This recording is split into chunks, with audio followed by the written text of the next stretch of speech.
ये मेरा दूसरा वीडियो है। यदि आपको ये वीडियो अच्छा लगे तो हम माँ महतीन कोचिंग सेंटर से जेपी सर आप लोगों के लिए जीके लेके आए हैं।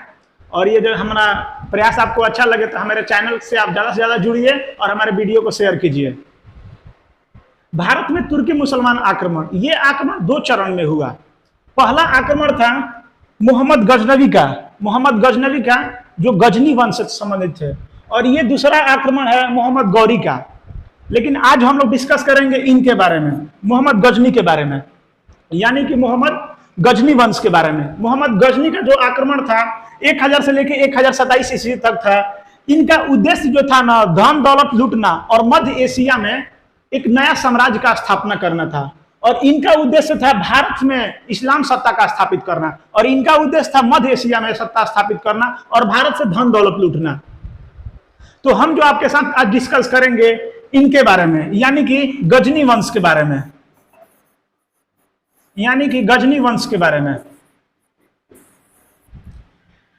जो गजनी वंश था इनके बारे में हम आपके साथ आज डिस्कस करेंगे। गजनी वंश हमारा जो अफगानिस्तान के गौर प्रांत से स्टार्ट होता है, लेकिन उसके पहले हम आपको कुछ और 2-3 फैक्ट बताना चाहेंगे। जो ये तुर्क थे ना, जो ये तुर्क थे, चीन के उत्तर पश्चिम क्षेत्र में निवास करने वाली लड़ाकू या बर्बर जाति थी। सबसे पहले ये इस्लाम धर्म को नहीं मानते थे। पहले जो ये तुर्क थे वो इस्लाम धर्म को नहीं मानते थे, लेकिन जब ये उमैया वंश के प्रभाव में आए तो इन्होंने इस्लाम धर्म को स्वीकार किया। इस्लाम धर्म के संस्थापक हजरत मोहम्मद साहब, उनके बाद जो हजरत मोहम्मद साहब के बाद जो उत्तराधिकारी हुए वो खलीफा कहलाए। खलीफाओं के द्वारा मान्यता प्राप्त पहला वंश गजनी वंश था। और पहला शासक, इसी वंश का पहला शासक मोहम्मद गजनी, यानी कि खलीफाओं द्वारा मान्यता प्राप्त प्रथम वंश गजनी वंश, और खलीफाओं के द्वारा सुल्तान पद धारण करने वाला प्रथम शासक मोहम्मद गजनवी। खलीफाओं द्वारा सुल्तान पद धारण करने वाला प्रथम शासक मोहम्मद गजनवी। इसका टोटल आक्रमण होगा 1000 से लेकर 1027 तक, लेकिन हम डिस्कस करेंगे इस वंश पे आज डिस्कस करेंगे। अभी आइए डिस्कस करते हैं आपके साथ।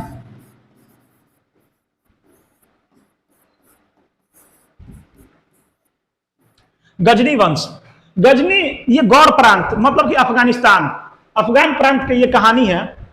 इस वंश के संस्थापक, गजनी वंश के संस्थापक अलप्तगीन, इन्होंने गजनी वंश की स्थापना 932 ईस्वी में किया।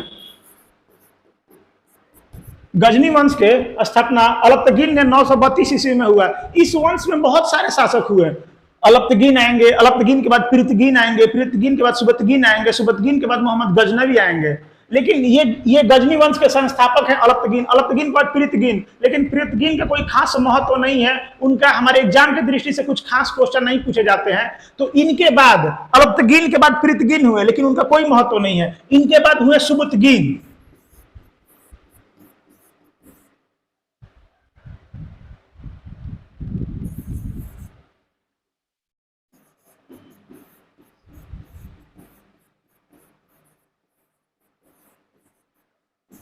अलप्तगीन के बाद हुए सुबतगीन। अलप्तगीन के बाद गद्दी पे बैठे सुबतगीन जो थे ना, अलप्तगीन के गुलाम भी थे और दामाद भी थे। सुबतगीन ने भारत में पहली बार आक्रमण करने वाले तुर्क मुसलमान सुबतगीन हुए। सुबतगीन ने भारत में पहली बार 986 ईस्वी में पंजाब के शासक जयपाल, सुबतगीन ने भारत में पहली बार 986 ईस्वी में पंजाब के शासक जयपाल को पराजित किया। पंजाब में जो वंश थे ना, वो हिंदू शाही राजवंश थे। हिंदू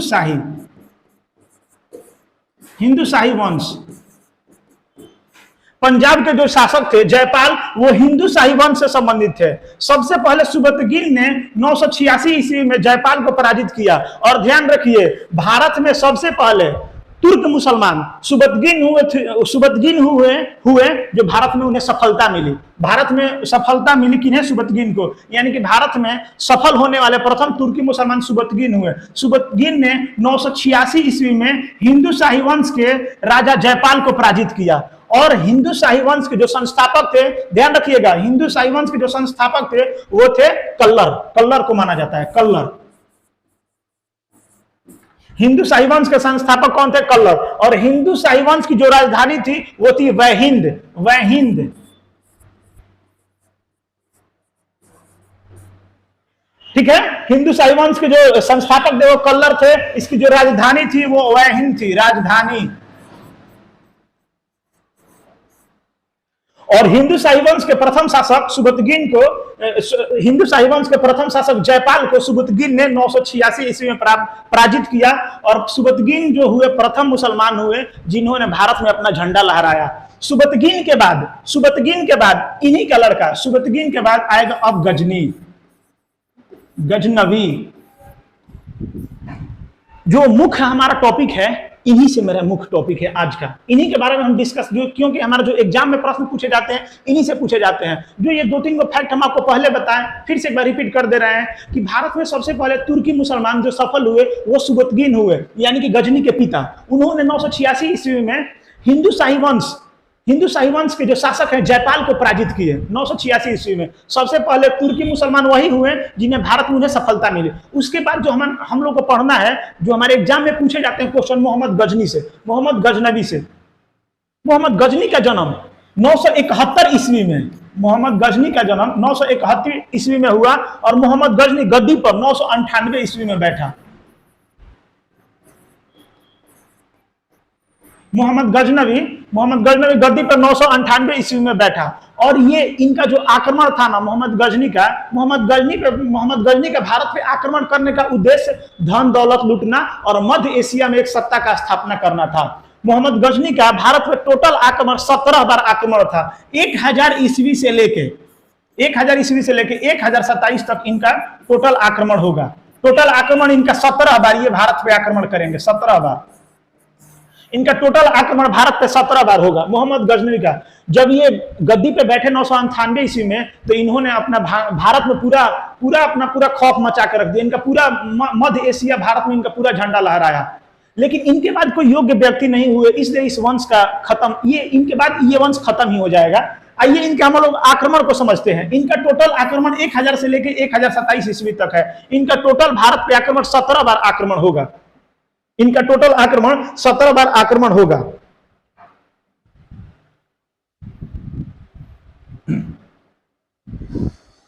पहला आक्रमण,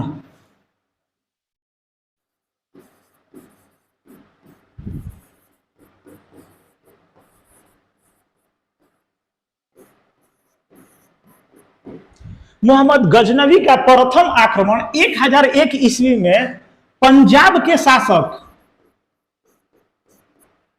जयपाल, वही पंजाब के शासक हैं जयपाल, जिन्होंने जयपाल को इनके पिता मोहम्मद गजनी के पिता सुबतगीन एक बार पराजित कर चुके हैं। वही हैं जयपाल, हिंदू शाही वंश के, पंजाब में हिंदू शाही वंश के ये राजा हैं जयपाल। पंजाब में हिंदू शाही वंश के ये राजा हैं जयपाल। इनको 1001 ईस्वी में मोहम्मद गजनी ने फिर पराजित किया।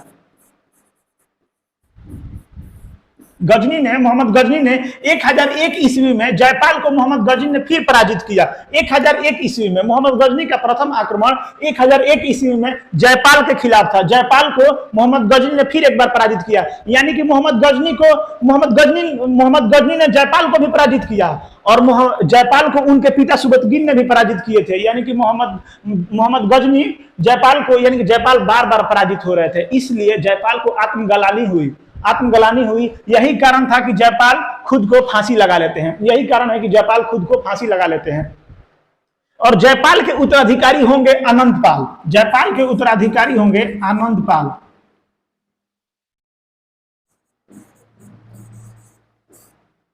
अनंतपाल, जयपाल के उत्तराधिकारी हो गए अनंतपाल। अनंतपाल से भी 1008 ईस्वी में, अनंतपाल से भी 1008 ईस्वी में मोहम्मद गजनी भिड़ता है। जब ये भिड़ता है तो उस युद्ध को वह हिंद के युद्ध के नाम से हम जानते हैं। 1008 या 1009 ईस्वी में भिड़ता है, उस युद्ध को हम वह हिंद के युद्ध के नाम से जानते हैं।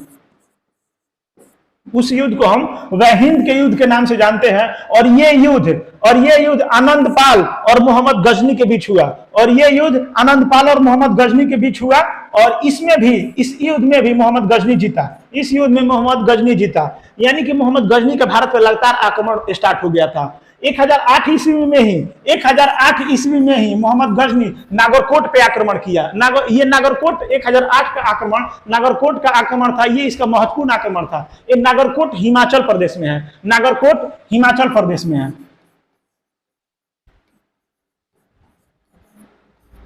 1008 ईस्वी में मोहम्मद गजनी नागरकोट पे आक्रमण करता है।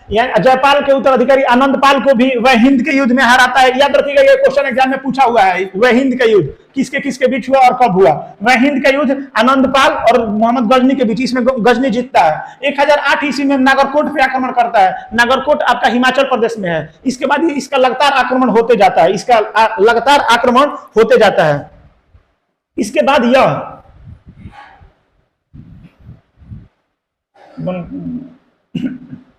नागरकोट के बाद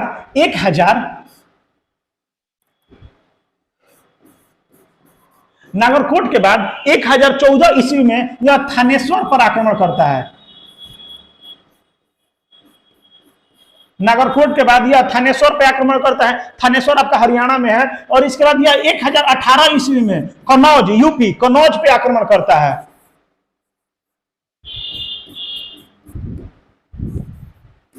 1018 ईस्वी में यह कन्नौज पे आक्रमण करता है। इसका ऐसे ही लगातार आक्रमण जारी रहता है। लगातार आक्रमण जारी रहता है। लेकिन मोहम्मद गजनी का सबसे महत्वपूर्ण आक्रमण था।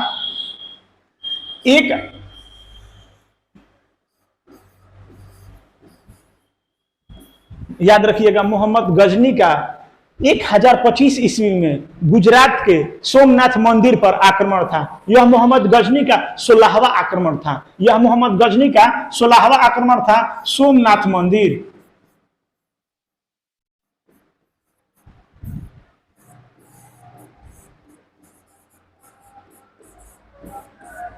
मोहम्मद गजनी का 1025 ईस्वी में सोमनाथ का मंदिर गुजरात में है।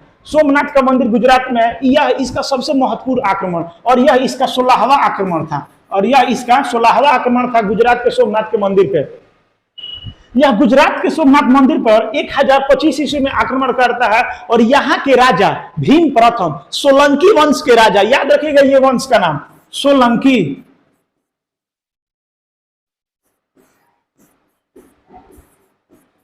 सोलंकी वंश के वो राजा थे भीम प्रथम।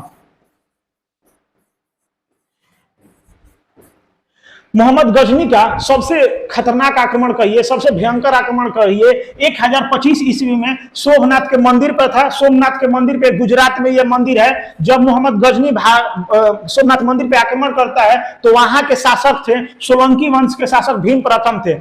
यहां से वो बहुत सारा सोना लूटता है। और जब ये सोना लूटता है वो उस मंदिर से, और मंदिर को तोड़ता भी है, तोड़फोड़ भी मंदिर को करता है। इसलिए मोहम्मद गजनी को बुत शिकन या मूर्ति भंजक कहा जाता है। मोहम्मद गजनी को वो मंदिर जब लूटता था तो मंदिर को तोड़ता भी था, इसलिए उसे बुत शिकन या मूर्ति भंजक कहा जाता है। ये जो सोमनाथ मंदिर था ना, भगवान शिव को समर्पित था। ध्यान रखिएगा, ये मंदिर जो था ना भगवान शिव को समर्पित था। और ये उस समय जब आक्रमण किया तो उस समय किस वंश का शासन था? सोलंकी वंश के शासक भीम प्रथम वहां पे थे। भीम प्रथम वहां इससे लड़े नहीं, वो भाग निकले, उनके डर के मारे ये भाग गए। कहा जाता है कि मोहम्मद गजनी जब सोमनाथ पे आक्रमण किया तो यहाँ पे 50,000 लोग मारे गए थे। कहा गया कि जब मोहम्मद गजनी यहाँ पे आक्रमण किया तो यहाँ पे 50,000 लोग मारे गए। इसके बाद जब ये मंदिर से धन दौलत सोना चांदी लूट के जा रहा था तो इसे जाटों ने इसे घेर लिया। सिंध क्षेत्र में, पाकिस्तान के सिंध क्षेत्र में इसे जाटों ने घेर लिया। और जाटों ने घेर कर इसे मोहम्मद गजनी को जाटों ने घेर कर बहुत ज्यादा क्षति पहुंचाई, बहुत ज्यादा इसे पैसे भी लूटे और इसे मारा भी। लेकिन उस समय मोहम्मद गजनी कोई रिएक्शन नहीं दिया। उसके बाद यह मोहम्मद गजनी अपने देश लौट गया। उसके बाद मोहम्मद गजनी अपने देश लौट गया। उसके बाद ये एक योजना बनाई कि जब हम सोमनाथ मंदिर को लूट के आ रहे थे तो हमें जाटों ने बहुत परेशान किया था। अपनी सेना से यह बोला और एक योजना बनाया कि चलो एक बार जाटों से फिर भिड़ के आते हैं, क्योंकि रास्ते में जाटों ने बहुत परेशान किया था। 1025 में जब सोमनाथ मंदिर लूट के जा रहा था तो जाटों ने इसे बहुत परेशान किया था। अपने सैनिक से एक योजना बनाया और बोला कि चलो एक बार जाटों से फिर भिड़ के आते हैं। तो 1027 ईस्वी में 1027 ईस्वी में मोहम्मद गजनी ने जाटों पे भी आक्रमण किया। जाटो यानी कि मोहम्मद गजनी का यह भारत पे अंतिम आक्रमण था। मोहम्मद गजनी का 1027 ईस्वी में जाटों के खिलाफ यह अंतिम आक्रमण था। जाटों के खिलाफ 1027 ईस्वी में जाटों को भी इसने परास्त किया, मारा और फिर अपने देश लौट गया।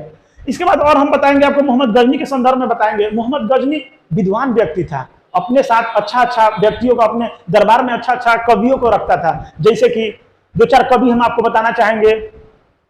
अलबरूनी, पुराणों का अध्ययन करने वाला प्रथम मुसलमान अलबरूनी था। अलबरूनी का मूल नाम अबू रेहान, जिसने एक पुस्तक लिखा है किताबुल हिंद। किताबुल हिंद यानी कि अलबरूनी, उत्वी, फिरदौसी और गजनी विद्वान व्यक्ति था और अपने दरबार में इतिहासकार और कवियों को रखता था। मोहम्मद गजनी के दरबार में अलबरूनी बहुत योग्य व्यक्ति था। अलबरूनी पुराणों का अध्ययन करने वाला प्रथम मुसलमान अलबरूनी था।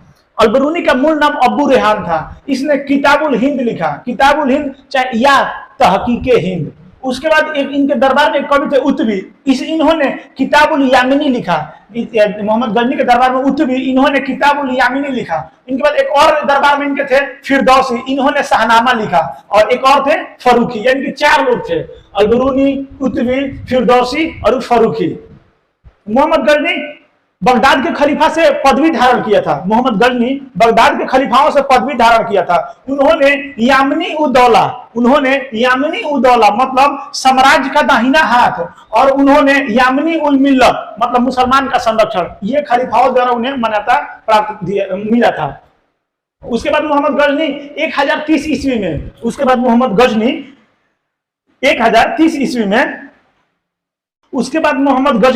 1030 ईस्वी में मलेरिया,